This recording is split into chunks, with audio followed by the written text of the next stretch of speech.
अर्हम। प्यारे विद्यार्थियों, आज हम कालकौमुदी व्याकरण के अंतर्गत बीए द्वितीय वर्ष का अध्ययन करेंगे। अभी हमने कारक प्रकरण के बारे में सुना। कारक प्रकरण के अंतर्गत हमने चतुर्थी विभक्ति तक उसका विवेचन किया। अब हम उसका आगे विवेचन कर रहे हैं कि पंचमी विभक्ति कहाँ होती है।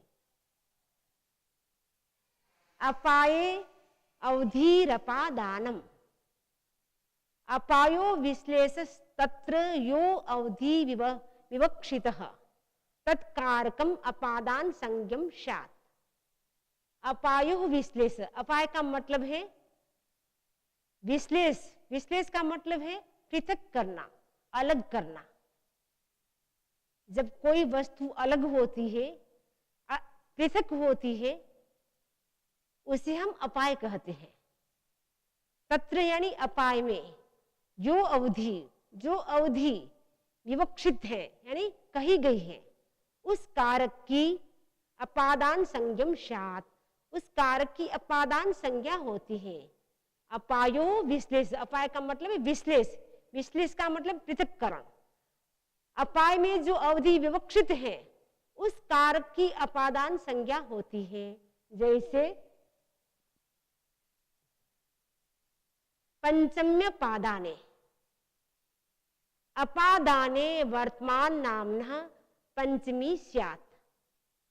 ग्रामात् आयाति, धावतो अस्वात् पतति, चोरेभ्यो बिभेति, एवेभ्यो गाम निषेधयति, कुपादंधम वारयति, अधर्मात् जुगुप्सते, धर्मात् प्रमाद्यति, उपाध्यायात् अंतर्धते, अध्ययनात् पराजयते। अपादाने, अपादान में, वर्तमान नाम्नः, वर्तमान नाम से, पंचमी स्यात्, पंचमी विभक्ति होती है। जैसे ग्रामात् आयाति, गांव से आता है। यहाँ गांव से आता है, तो गांव से आता है तो गांव से दूर हो रहा है, अलग हो रहा है। इसमें गांव की एक सीमा है, अवधि है, इसीलिए यहाँ पे ग्रामात् शब्द की पंचमी विभक्ति होती है। धावतो अस्वात् पतति, धावतो यानी दौड़ते हुए, अस्वात् यानी घोड़े से, पतति यानी गिरता है। तो यह अस्वात् में पंचमी विभक्ति हुई है। चोरेभ्यो बिभेति, चोरेभ्यो का मतलब है चोरों से, बिभेति यानी डरता है। यहां भी चोर से अलग हो रहा है, इसीलिए चोरेभ्यो, इसमें पंचमी का बहुवचन, पंचम्य पादाने सूत्र से पंचमी विभक्ति हुई है। चोरेभ्यो। एवेभ्याम गाम निषेध्यति, एवेभ्याम का मतलब है जो से गाय को निषेध्यति माने हटाता है। एवेभ्यो गाम निषेध्यति, कुपादंधम वारयति, अधर्मात् जुगुप्सते, धर्मात् प्रमाद्यति, उपाध्यायात् अंतर्धते, अध्ययनात् पराजयते। इसी प्रकार निम्नलिखित प्रयोगों में भी पंचमी विभक्ति होती है। जैसे अस्वात् पतति, घोड़े से गिरता है, ये अस्वात् में पंचमी विभक्ति हुई है। चोरेभ्यो बिभेति, चोरों से डरता है, यहाँ पर भी चोरेभ्यो में पंचमी विभक्ति हुई है। एभ्याम गाम निषेध्यति, जो से गाय को हटाता है, निषेध्यति यानी हटाता है। तो मूल शब्द यव था, यव का मतलब होता है जो। तो यहाँ अपादाने सूत्र से क्या हुआ, अपादाने पंचमी सूत्र से एवेभ्यो, इसमें पंचमी विभक्ति हुई है। कुपादंधम वारयति, कुआं से अंधे को रोकता है, तो कुपात, कुपात पंचमी विभक्ति हो गई। वारयति यानी रोकता है, यहाँ कुएं से अंधे को अलग करते हैं, इसीलिए कुपात, इसमें भी पंचमी विभक्ति प्रयुक्त हुई है। अधर्मात् जुगुप्सते, अधर्म से घृणा करता है, तो अधर्म से घृणा करता है अर्थात अधर्म से वो अलग हो रहा है, इसीलिए अधर्मात् शब्द में भी पंचमी विभक्ति प्रयुक्त हुई है। धर्मात् प्रमाद्यति, धर्म से प्रमाद करता है, यहाँ पर भी धर्म से प्रमाद करता है, यानी धर्म से वो अलग होना चाहता है, इसीलिए धर्मात् शब्द में भी पंचमी विभक्ति प्रयुक्त हुई है। उपाध्यायात अंतर्धते, उपाध्याय से वो छिपता है, अंतर्धते का मतलब है छिपता है, ये छिपता है यानी उपाध्याय से वो अलग होना चाहता है, इसीलिए उपाध्यायत ध्यायात इसमें भी पंचमी विभक्ति हुई है। अध्ययनात् पराजयते, अध्ययन से हारता है, पराजित होता है, यहां पर भी वो अध्ययन से दूर हो रहा है, अलग हो रहा है, इसीलिए अध्ययनात् इसमें भी पंचमी विभक्ति हुई है। इसके अतिरिक्त पंचमी विभक्ति कहाँ होती है? सूत्रकार कहते हैं आख्यातरुप योगे, आख्याता, आख्याता का मतलब है वक्ता, आख्याता वक्ता, नियम पूरक विद्याध्ययनम उपयोगः, आख्यात्रिवाचिनो नाम्नः पंचमी स्यात् उपयोग विषये, उपाध्यायात् अधीते शिष्यः उपयोगेति किम नटस्य गाथाम शृणोति। आख्याता का अर्थ है वक्ता, आख्याता का अर्थ है उपदेष्टा, आख्याता का अर्थ है शिक्षक या अध्यापक। उसके बाद अब प्रश्न है उपयोग किसे कहते हैं? नियम पूर्वक विद्या अध्ययन करने को उपयोग कहते हैं। नियम पूर्वक विद्या अध्ययन का मतलब है ब्रह्मचर्य आदि नियमों का पालन करते हुए विद्या अध्ययन करने को उपयोग कहते हैं। गुरुकुलवास में जो परंपरा थी ब्रह्मचर्य का पालन करना, 25 साल तक गुरुकुलवास में ब्रह्मचर्य आदि नियमों का पालन करते हैं विद्या अध्ययन किया जाता था, उसे हम क्या कहते हैं? उपयोग कहते हैं। आख्यात्रिवाची नाम से पंचमी विभक्ति होती है यदि उपयोग विषय हो तो, यदि उपयोग विषय नहीं होगा, आख्यात्रिवाची नहीं होगा तो पंचमी विभक्ति नहीं हो सकती है। जैसे उपाध्यायात अधीते शिष्यः, शिष्य उपाध्याय से पढ़ता है अर्थात नियम पूर्वक विद्या अध्ययन करता है। यह नियम पूर्वक विद्याध्ययन होने से उपाध्याय शब्द से गोणात् सूत्र की सहायता से आख्यातरुप योगे सूत्र से पंचमी विभक्ति प्रयुक्त हुई है। यदि यह नियम पूर्वक अध्ययन नहीं होता तो पंचमी विभक्ति नहीं होती, किंतु यह शिष्य उपाध्याय से नियम पूर्वक विद्या अध्ययन करता है, इसीलिए उपाध्यायात इस शब्द में मूल है उपाध्याय, लेकिन पंचमी विभक्ति होने से उपाध्याय बन गया है। उपयोग होना चाहिए, ऐसा क्यों? नटस्य गाथाम शृणोति, नट की गाथा सुनता है। इस प्रयोग में उपयोग के न होने के कारण चतुर्थी विभक्ति नहीं होती है, क्योंकि यहाँ नट की गाथा सुनता है, इसमें किसी भी प्रकार का वो विद्या अध्ययन नहीं करता है, इसीलिए यहाँ पे नटस्य इसमें षष्ठी विभक्ति हुई है, पंचमी विभक्ति नहीं हुई है, क्योंकि यहाँ उपयोग नहीं है। यह उपयोग पूर्वक विद्या अध्ययन नहीं किया जाता है, केवल नट की गाथा को सुना जाता है, इसीलिए नटस्य गाथाम शृणोति, नट की गाथा को सुनता है। इस प्रयोग में उपयोग के न होने के कारण पंचमी विभक्ति नहीं होती है। ये चतुर्थी गलत लिखा हुआ, पंचमी विभक्ति नहीं होती है, क्योंकि उपयोग होता है वहां पंचमी विभक्ति होती है, लेकिन यह उपयोग नहीं है, इसीलिए यहाँ पे पंचमी विभक्ति नहीं होती है, किंतु नटस्य इसमें षष्ठी विभक्ति हो गई है। तो शेषे, अब अभी तक हमने पंचमी विभक्ति का अध्ययन किया, अब हम षष्ठी विभक्ति का अध्ययन करेंगे कि षष्ठी विभक्ति कहाँ कहाँ होती है। कर्मादिभ्यो अन्यः स्वस्वामी भावादि संबंधः शेषः तत्र वर्तमाना नाम्नः षष्ठी स्यात्। राज्ञः पुरुषः गुरुणाम वचनम पथ्यम। कर्मादिभ्यो अन्य, कर्मादिभ्यो अन्य का मतलब है कर्म, करण, संप्रदान, अपादान, अधिकरण। कर्म, कर्म में द्वितीय विभक्ति होती है, करण में तृतीया विभक्ति होती है, संप्रदान इसमें चतुर्थी विभक्ति होती है, अपादान इसमें पंचमी विभक्ति होती है, अधिकरण इसमें सप्तमी विभक्ति होती है।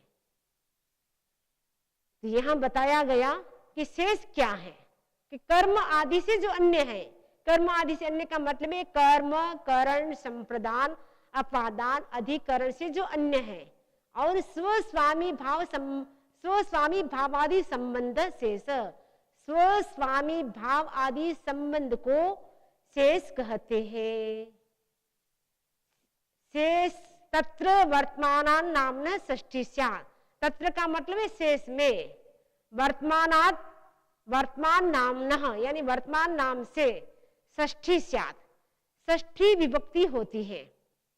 जैसे राज्ञः पुरुषः, राजा का पुरुष, यहाँ पुरुष का राजा के साथ संबंध है, संबंध होने से यहाँ राज्ञ में षष्ठी विभक्ति हुई है। राज्ञ में मूल शब्द है राजन, तो राज्ञ कैसे बना उसको आपने इस आदि प्रकरण में पढ़ा था। तो राज्ञ मूल शब्द राजन है, तो से सूत्र से हम क्या करेंगे, राज्ञ शब्द की हम षष्ठी विभक्ति करेंगे, तो राज्ञः पुरुष बन जाएगा, राजा का पुरुष। इसी प्रकार गुरुनाम वचनम पथ्यम, गुरु के वचन हितकर है, तो यहाँ गुरुनाम मूल शब्द है गुरु, गुरुनाम षष्ठी का बहुवचन हो गया, तो से सूत्र से गुरुनाम इसकी षष्ठी विभक्ति होने से गुरुनाम बन गया, गुरु शब्द से गुरुनाम बन गया। तो गुरु के वचन हितकर है, गुरुनाम वचनम पथ्यम, पथ्यम का मतलब है हितकर, गुरुनाम गुरु के, वचनम वचन, पथ्यम यानी पथ्य यानी हितकर है। यह उपयुक्त उदाहरण में से सूत्र से षष्ठी विभक्ति हुई है। अब है कर्तृकर्मणो कृति, कृत प्रत्यय योगे कर्तृकर्मणि च षष्ठी स्यात्। चैत्रस्य भोजनम, मैत्रस्य पठनम, विश्वस्य ज्ञाता, तीर्थस्य कर्ता, यवानां लावकः, ओदनस्य भोजकः। कृत प्रत्यय योगे, कृत प्रत्यय का योग होने पर, अब कृत प्रत्यय किसे कहते हैं इससे पहले एक बार अर्थ कर लेते हैं। पहले कृत प्रत्यय योगी यानी कृत प्रत्यय यानी कृदंत प्रत्यय के योग में कर्तृ यानी कर्ता, कर्तृ सप्तमी विभक्ति है और कर्मणि भी सप्तमी विभक्ति है, कर्ता और कर्म में षष्ठी स्यात् यानी षष्ठी विभक्ति होती है। अब प्रश्न है कृदंत, कृत प्रत्यय क्या है, तो कृदंत प्रकरण में दो प्रकार के प्रत्यय आते हैं, कृत प्रत्यय और कृत्य प्रत्यय। तो कृत्य प्रत्यय वहां 5 है, तव्य, अनिय, य, क्यप और ज्ञान। इसके अतिरिक्त जितने भी प्रत्यय हैं वो सबके सब कृत प्रत्यय कहलाते हैं, जैसे त्रिच, त्रिन, आण, अक, णक, ये सारे के सारे प्रत्यय कृत प्रत्यय कहलाते हैं। ये सूत्र कहता है कि कृत प्रत्यय के योग में कर्ता और कर्म में षष्ठी विभक्ति होती है। जैसे विश्वस्य ज्ञाता, विश्व का ज्ञाता, तीर्थस्य कर्ता, तीर्थ का कर्ता, इन सब में षष्ठी विभक्ति हुई है। तो षष्ठी विभक्ति के बाद अब हम सप्तमी विभक्ति के बारे में जानेंगे। तो सूत्रकार ने सूत्र बनाया आधारे सप्तमी, सप्तमी विभक्ति कहाँ होती है, आधारे, आधार में सप्तमी विभक्ति होती है।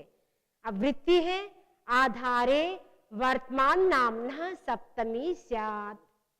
सच सोढ़ा औपश्लेषिकः, अतिव्यापकः, सामीप्यकः, वैषयिकः, नैमित्तिकः, औपचारिकश्च। कटे सेते वटे गावः, तिलेषु तैलं दिवि देवः, युद्धे सन्नह्यते अंगुल्यग्रे करी शतम्। आधारे वर्तमान नामना, आधारे सप्तमी विभक्ति है, आधार में वर्तमान नामना, वर्तमान नाम से सप्तमी स्यात्, सप्तमी विभक्ति होती है।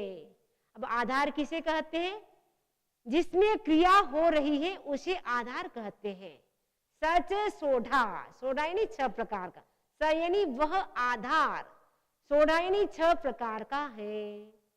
तो वह 6 प्रकार कौन से हैं? सबसे पहला है औपश्लेषिकः, दूसरा है सामीप्यकः, तीसरा अभिव्यापक, चौथा वैषयिक, पांचवा नैमित्तिक और छठा औपचारिक। सबसे पहला है औपश्लेषिकः। औपश्लेषिक का मतलब है संयोग संबंध मूलक आधार, जिसमें संयोग होता हो, संबंध मूलक आधार होता है, वो औपश्लेषिक होता है। जिस आधार से संलग्न पदार्थ का बोध हो, उस आधार को औपश्लेषिक कहते हैं। जैसे कटे सेते, चटाई पर सोता है, कटे सप्तमी विभक्ति है, चटाई पर, कटे यानी चटाई पर, सेते यानी सोता है। तो सोने वाले कर्ता का कट के साथ संयोग संबंध है, अतः कट में सप्तमी विभक्ति हुई। कौन से सूत्र से? आधारे सप्तमी। इस सूत्र से कटे में सप्तमी विभक्ति हुई है। पहला है औपश्लेषिक, दूसरा है सामीप्यक, जिससे समीपता का बोध हो, उसे सामीप्यक आधार कहते हैं। जैसे बटे गावः, गाये बरगद के समीप खड़ी है। अशोक की सीता आसान चक्रे, अशोक वृक्ष के समीप सीता बैठी थी। इनसे गाये और सीता का बरगद के नीचे या आसपास रहना प्रतीत होता है, अतः वट और अशोक में सप्तमी विभक्ति हुई है। वट मूल शब्द है, सप्तमी विभक्ति होने से वटे हो गया। अशोक शब्द है, लेकिन सप्तमी विभक्ति हो गई समीपता के कारण। अशोक के सीता आसान चक्रे, अशोक वृक्ष के समीप सीता आसान चक्र यानी बैठी थी। तो अशोक के यहाँ सप्तमी विभक्ति हुई है। तीसरा है अभिव्यापक, व्याप्य का बोध कराने वाले शब्द को अभिव्यापक आधार कहते हैं। जैसे क्षीरे घृतम, क्षीर यानी दूध, क्षीरे सप्तमी है इसलिए दूध में, घृतम यानी घी है।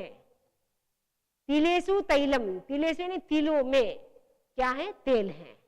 यह दूध और तिल व्यापक है और घी और तेल व्याप्य है। व्याप्य व्यापक संबंध होने से क्षीर शब्द था तो क्षीरे सप्तमी हो गई, और तिल शब्द था सप्तमी विभक्ति हो गई। तिलेसु बहुवचन है और क्षीरे वो सप्तमी का एक वचन है।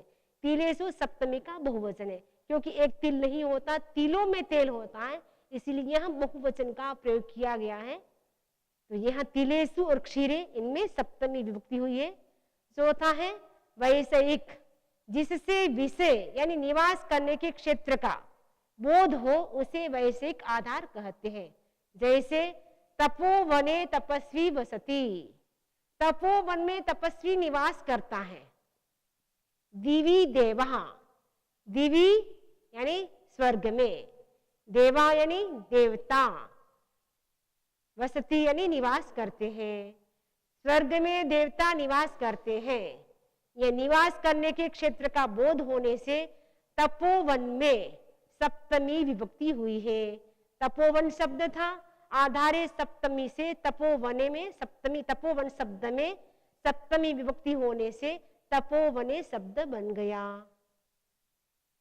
पांचवा आधार है नैमित्तिक, जिस शब्द से होने वाले कार्य के निमित्त की सूचना मिलती है उसे नैमित्तिक आधार कहते हैं। जैसे युद्ध सन्निहिते, युद्ध के लिए तैयार होता है। यहाँ लड़ने के लिए तैयार होने का निमित्त क्या है? युद्ध है।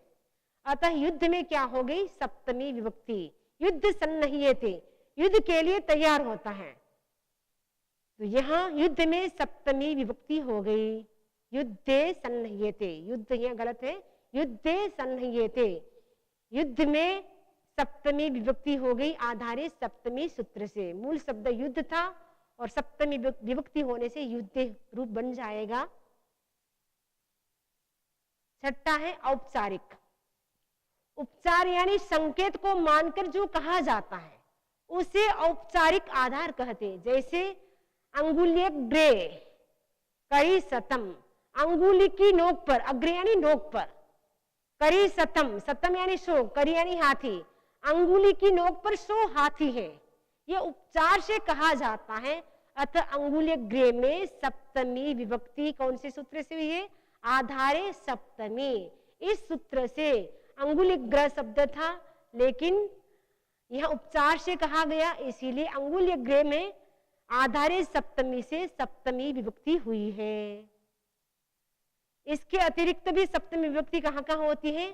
सूत्रकार सूत्र बताया, निमित्तात् कर्म संयुक्तात्, ये सूत्र है। निमित्तात् यानी निमित्त से, कर्म संयुक्तात् यानी कर्म संयुक्त से क्या होता है, आगे वृत्ति को हम पढ़ते हैं। कर्म संयुक्तान निमित्तान नामना सप्तमी स्यात्। कर्म संयुक्तान, कर्म संयुक्तात्, कर्म संयुक्त, निमित्तात् यानी निमित्त, नामना यानी नाम से, सप्तमी स्यात्, सप्तमी विभक्ति होती है। अर्थात निमित्त यदि कर्म संयुक्त हो तो निमित्त में सप्तमी विभक्ति होती है। जैसे चर्मणि विपिनम हन्ति, दंतयोर हन्ति कुंजरम, केशेषु चमरिम हन्ति, सिम्नि पुष्कल्को हत। चर्मणि विपिनम हन्ति, चर्मणि यानी चमड़ी के लिए, विपिनम का मतलब है चिता को, हन्ति यानी मारता है। ये चर्म क्या है? निमित्त है। द्विपी क्या है? कर्म है। यह द्विपी कर्म चर्म निमित्त से युक्त है। अतः चर्मणि में निमित्तात् कर्म संयुक्तात् सूत्र से सप्तमी विभक्ति हुई है। इसी प्रकार दंतयोर हन्ति कुंजरम, दंतयों का मतलब है दांतों के लिए, कुंजरम का मतलब है हाथी को, हन्ति यानी मारता है। यह दंतयो, यह दंत क्या है? निमित्त है, और कुंजर क्या है? कर्म है। तो यहाँ सप्तमी विभक्ति हुई है दंतयो में। दंतयो ये सप्तमी का द्विवचन है। तो निमित्तात् कर्म संयुक्ता सूत्र से दंतयो में सप्तमी विभक्ति हुई है। केशेषु चमरिम हन्ति, केशेषु का मतलब है बालों के लिए, चमरी का मतलब है सुरा गाय को, हन्ति का मतलब है मारता है। तो यहाँ केशेषु क्या है? निमित्त है, बालों के लिए, बाल निमित्त है, उसके लिए किसको मारता है? चमरी, चमरी का मतलब है सुरा गाय को मारता है। ये सुरा गाय क्या है? निमित्त है। यहाँ केशेषु, केशेषु तो हो गया निमित्त, और चमरी गाय को मारता है, तो चमरी क्या है? कर्म है। तो निमित्त से चमरी यानी कर्म वो जो संयुक्त है, इसीलिए केशेषु में क्या हो गया? निमित्तात् कर्म संयुक्तात्। इस सूत्र से सप्तमी विभक्ति हो गई है, क्योंकि केस एक नहीं होता है, बहुत सारे होते हैं, इसलिए केशेषु में बहुवचन प्रयुक्त हुआ है। सिम्नि पुष्कल्को हतः, सिम्नि का मतलब है अंडकोश में स्थित कस्तूरी, पुष्कल्को का मतलब है कस्तूरी मृग। अंडकोश में स्थित कस्तूरी के लिए पुष्कल्को यानी कस्तूरी मृग को मारता है। अतः का मतलब है मारता है।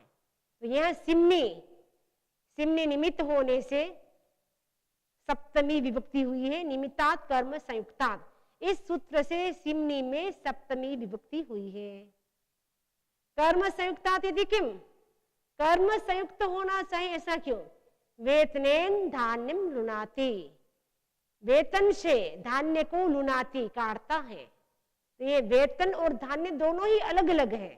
वेतन साधन है, धान्य कर्म है, और लुनाति क्रिया है। तो ये क्रिया के साथ किसी का संबंध नहीं है, इसीलिए यहाँ पर वेतनेन में तृतीया विभक्ति हुई है कर्तृ साधन सूत्र से। निमित्तात् कर्म संयुक्ता सूत्र से सप्तमी विभक्ति नहीं हुई है, क्योंकि यहाँ कर्म संयुक्त नहीं है, वेतन और धान्य दोनों ही अलग अलग है, इसीलिए यहाँ सप्तमी के बजाय वेतनेन शब्द में तृतीया विभक्ति प्रयुक्त हुई है। निर्धारणे अविभागे सप्तमी च। अब सप्तमी विभक्ति कहाँ कहाँ होती है? निर्धारणे अविभागे सप्तमी च, ये सूत्र है, इसका हम करेंगे निर्धारणे अविभागे सप्तमी च। निर्धारण में, सूत्र में देखिए, निर्धारणे निर्धारण में, अविभागे का मतलब है अविभाग में, सप्तमी, सप्तमी विभक्ति होती है, और च से षष्ठी विभक्ति होती है। निर्धारणे वृत्ति देखिए, निर्धारणे वर्तमान नामना षष्ठी सप्तम्युस्त अविभागे गम्य माने। निर्धारणे, निर्धारण में, वर्तमान नामना, वर्तमान नाम से, षष्ठी सप्तम्युस्त, षष्ठी और सप्तमी विभक्ति होती है कब? अविभागे गम्य माने। अविभाग गम्य माने का मतलब है प्रकट होने पर। नृणाम नृषुवा क्षत्रिय सूरः, गवाम गोसुवा कृष्णाम बहुक्षीरा, गच्छताम गच्छत्सुवा धावन्तः शीघ्रतमः। अविभागेति किम? माथुरा पाटलिपुत्र केभ्य आद्यतरः। तो सबसे पहला है नृणाम नृषुवा क्षत्रिय शूरः। नृणाम षष्ठी बहुवचन, ऋषु सप्तमी बहुवचन। तो मनुष्यों में, नृणाम यानी मनुष्यों में क्षत्रिय सूर है। तो अविभाग हो रहा है, निर्धारण भी हो गया, मनुष्य में क्षत्रिय सूर है। निर्धारण का मतलब है छांटना। तो जाति, गुण, क्रिया या संज्ञा की विशेषता के आधार पर समूह में से किसी एक व्यक्ति को पृथक करना, अलग करना, उसे हम क्या कहते हैं? निर्धारण कहते हैं। तो निर्धारण अर्थ प्रकट होने पर यह सूत्र क्या करता है? षष्ठी विभक्ति या सप्तमी विभक्ति करता है। जैसे नृणाम नृषुवा क्षत्रिय सूरा। तो यहाँ पे मनुष्यों में क्षत्रिय सूर हैं, इसलिए निर्धारण अविभागे सप्तमी चे सूत्र से क्या हुआ?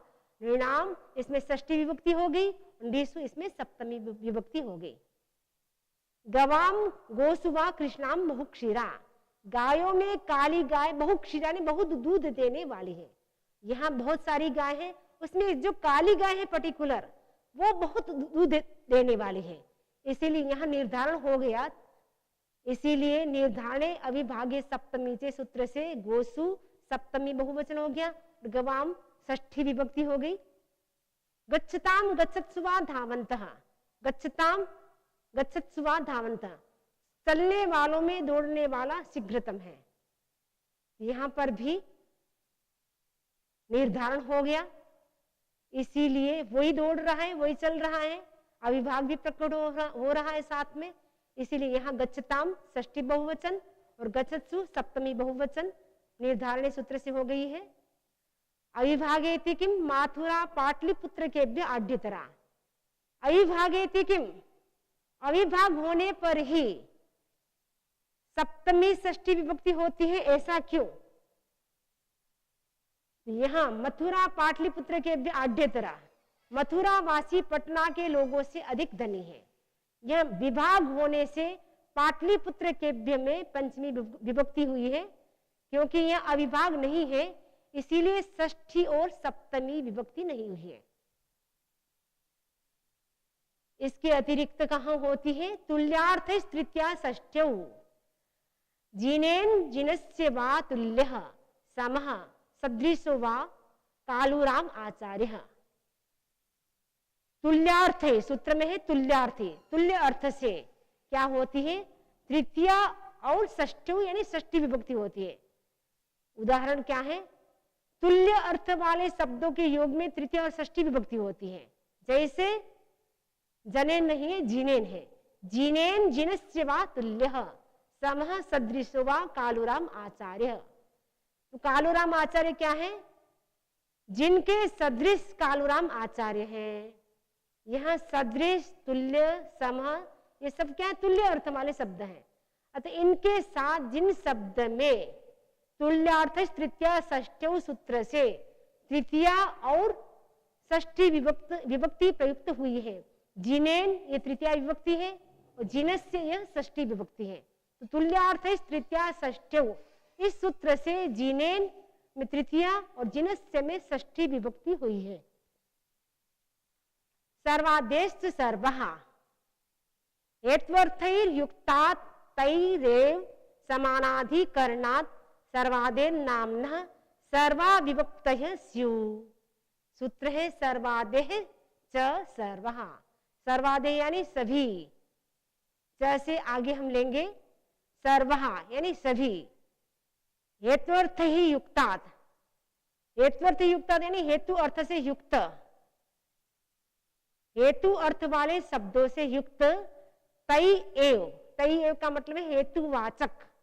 समानाधिकरणात् यानी समान अधिकरण से, अधिकरण का मतलब होता है विभक्ति। समान अधिकरण से सर्वादेह यानी सभी, सर्वादि शब्दों से, नामना यानी नाम से, सर्वा का मतलब है सभी विभक्तियां होती हैं। सर्व हेतु हेत्वर्थ ही युक्तात्, हेत्वर्थ युक्तात् का मतलब है हेतु अर्थ वाले शब्दों से युक्त। तैरेव का मतलब है हेतुवाचक, तही का मतलब है हेतुवाचक। समानाधिकरणात्, समान अधिकरण से, सर्वाधे यानी सर्व आदि नाम से, सर्वा विभक्तय स्यु, सर्वा यानी सभी, विभक्त यानी विभक्ति, स्यु का मतलब है होती है। जैसे को हेतु, को ये प्रथमा विभक्ति है, मूल शब्द है किम शब्द है, को में किम शब्द है, हेतु के योग में सर्वादेश से सर्वा सूत्र से प्रथमा विभक्ति हो गई, इसलिए को हेतु बन गया। इसी प्रकार कम हेतुम, कम मूल शब्द किम था, सर्वादेश से सर्वा सूत्र से द्वितीय विभक्ति होने से कम हेतुम बन गया। केन हेतुना, केन में मूल शब्द किम है, सर्वादेश से सर्वा सूत्र से तृतीय विभक्ति होने से केन बन गया, केन हेतुना। कस्मै हेतवे, कस्मै चतुर्थी विभक्ति, मूल शब्द किम है, सर्वादेश से सर्वा सूत्र से किम शब्द में चतुर्थी विभक्ति होने से कस्मै रूप बन गया, कस्मै हेतवे। इसी प्रकार कस्मात हेतु, कस्मात में भी मूल शब्द किम है, पंचमी विभक्ति होने से कस्मात बन गया, और कस्मात हेतु, किसके हेतु, किस हेतु से, कस्य हेतु, किसका हेतु, कस्य षष्ठी विभक्ति, तो षष्ठी विभक्ति है, मूल शब्द किम है, सर्वादेश से सर्वा सूत्र से कस्य में षष्ठी विभक्ति हो गई, इसलिए कस्य हेतु बन गया। कस्मिन हेतु, कस्मिन इसमें मूल शब्द किम है, सप्तमी विभक्ति हो गई, सर्वादेश से सर्वा, इस सूत्र से सप्तमी विभक्ति होने से किम शब्द से क्या बन गया, कस्मिन रूप बन गया।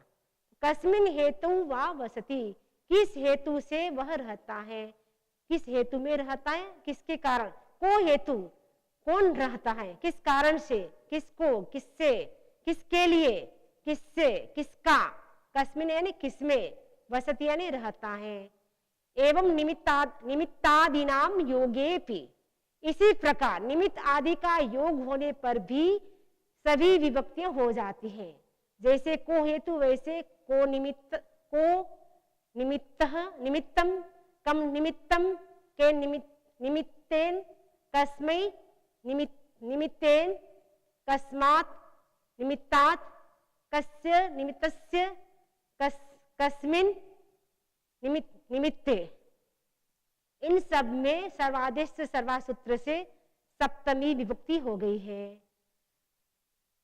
कर्ता कर्म तथा चोक्तम साधनम तु तृतीयकम, दान पात्रम अपादानम आधार कारकाणि षट। संस्कृत व्याकरण में 6 कारक माने गए हैं। सबसे पहला है कर्ता, कर्ता का मतलब है करने वाला, कर्म जो कुछ करता है, करता है, जो कुछ क्रिया करता है वो कर्म होता है। साधनम, जिसकी सहायता से होता है वो साधन होता है। तो कर्ता पहला कारक, दूसरा है कर्म, तीसरा है साधन, चौथा है दान पात्र, जिसके लिए किया जाता है वो दान पात्र। अपादान, जिससे कोई वस्तु अलग होती है, दूर होती है, उसे हम अपादान कहते हैं। आधार, जिसमें क्रिया स्थित रहती है वो आधार होती है। तो यहाँ संस्कृत में 6 कारक है, कर्ता, कर्म, साधन, दान पात्र, अपादान, आधार, ये 6 कारक माने गए हैं। इस प्रकार हमने कारक प्रकरण में 6 कारक की हमने संक्षेप में चर्चा की है, और विस्तार से विद्यार्थी पत्राचार के माध्यम से पढ़ सकते हैं। सभी विद्यार्थियों को धन्यवाद। ओम अरहम।